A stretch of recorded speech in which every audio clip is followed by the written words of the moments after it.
It's a new year and a new chance for you to make a fresh start with your compliance. For the next 31 days on the FCPA Compliance Report, we're going to be bringing you a daily tip, strategy, or idea that you can use to improve your program. Here's your host, Tom Fox, the Compliance Evangelist. This month's sponsor of 31 Days to a More Effective Compliance Program is Affiliated Monitors. Founded in 2004, Affiliated Monitors provides professional, independent, integrity monitoring and ethics and compliance assessments nationally and internationally and across almost all industries. With its knowledge of effective ethics and compliance programs and cultures, Affiliated Monitors is respected for its work as the corporate monitor on matters ranging from multinational corporations to small and mid-sized companies and even individuals.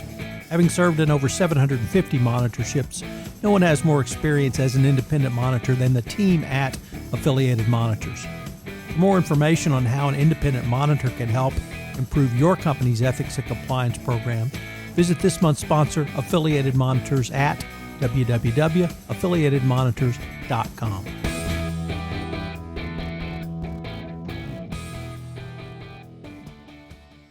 Terminating a third party.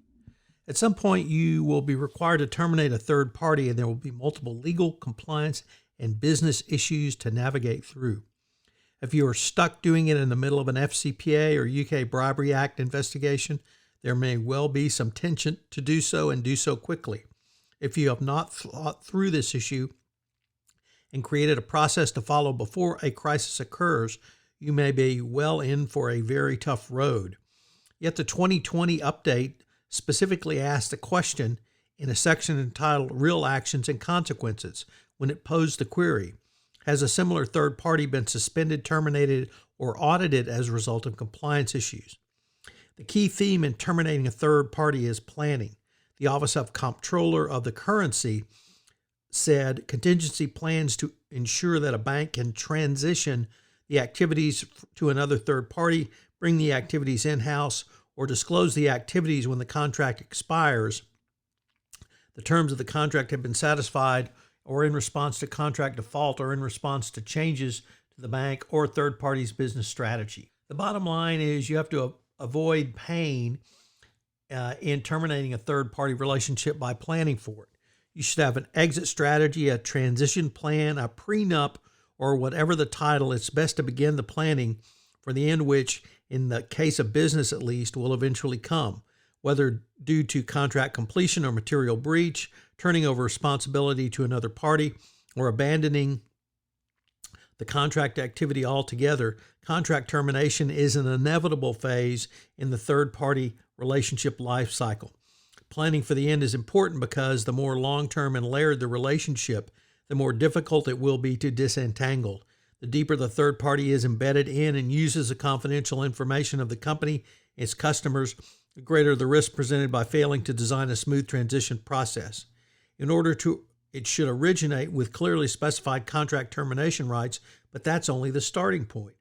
To work out a smooth transition, a plan must have internal change management processes and policies, designated transition team members, contingencies, and adequate resources and time allocated.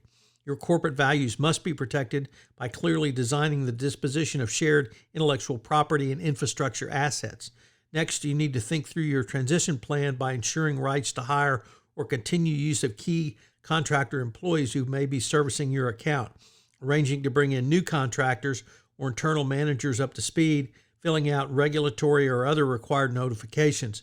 Finally, bear in mind that your reputation must be protected during this transition process by controlling and planning for the issuance of public statements and social media postings by terminating contractors or their employees. The best laid transition plans may be for naught. You will need to consider the business risk around terminating a third party, particularly on the sales side of your business. This means sitting down with a customer or a group of customers to explain the reason behind your termination. Obviously, if the business team has not fully developed a relationship with the end-using customers, this can be a difficult and indeed problematic conversation. Unless you are exiting a business sector or territory, you will need to replace the third party. This means going through the entire 5-step process of selecting a third party with potential replacements. Such planning needs to be built into your termination strategy if the reason for the termination is a contract violation or worse, an FCPA violation, there may well be other notifications which are required both internally and externally to government regulators. You have also been under some type of, you may also be under some type of contractual non-disclosure language, so consultation with your legal counsel, once again, both in-house and outside counsel, may be required. Finally, never forget the reputational damage by releasing such information or conversely not disclosing it. Both sets of reasons may hurt your business reputation.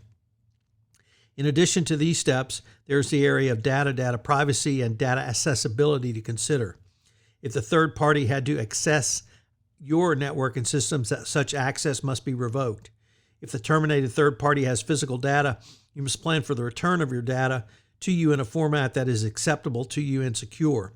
If your data is confidential, you may want to require that it be returned in an encrypted format and via an encrypted channel.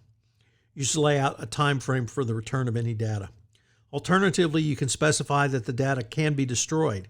If this is the route you take with your third party, it should be performed in a way which is secure so that the data cannot be reconstructed later by surreptitiously created backups or duplicate data.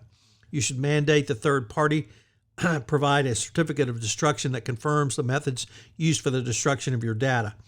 Information that must be retained should maintain the data protection requirements currently in place, or stronger if applicable laws change during the time of the data retention. So what are today's 3 key takeaways? Number 1, termination of third parties is an oft-neglected part of the third-party risk management process. Plan for it. Number 2, make certain you have the contractual right to terminate third parties written into your compliance terms and conditions, because if you do not, it may be incredibly problematic and difficult to do so going forward. And finally, have a strategy in place before the crisis arrives.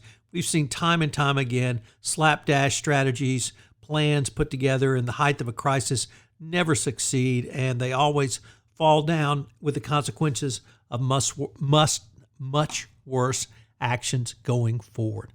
So please have a plan in place before it all falls apart.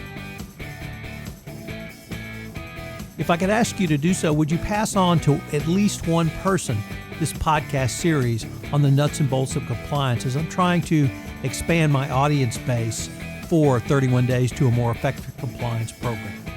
I hope you'll join me again tomorrow, where I take up another topic in innovation in compliance. Thanks again for listening. 31 Days to a More Effective Compliance program is a production of the Compliance Podcast Network.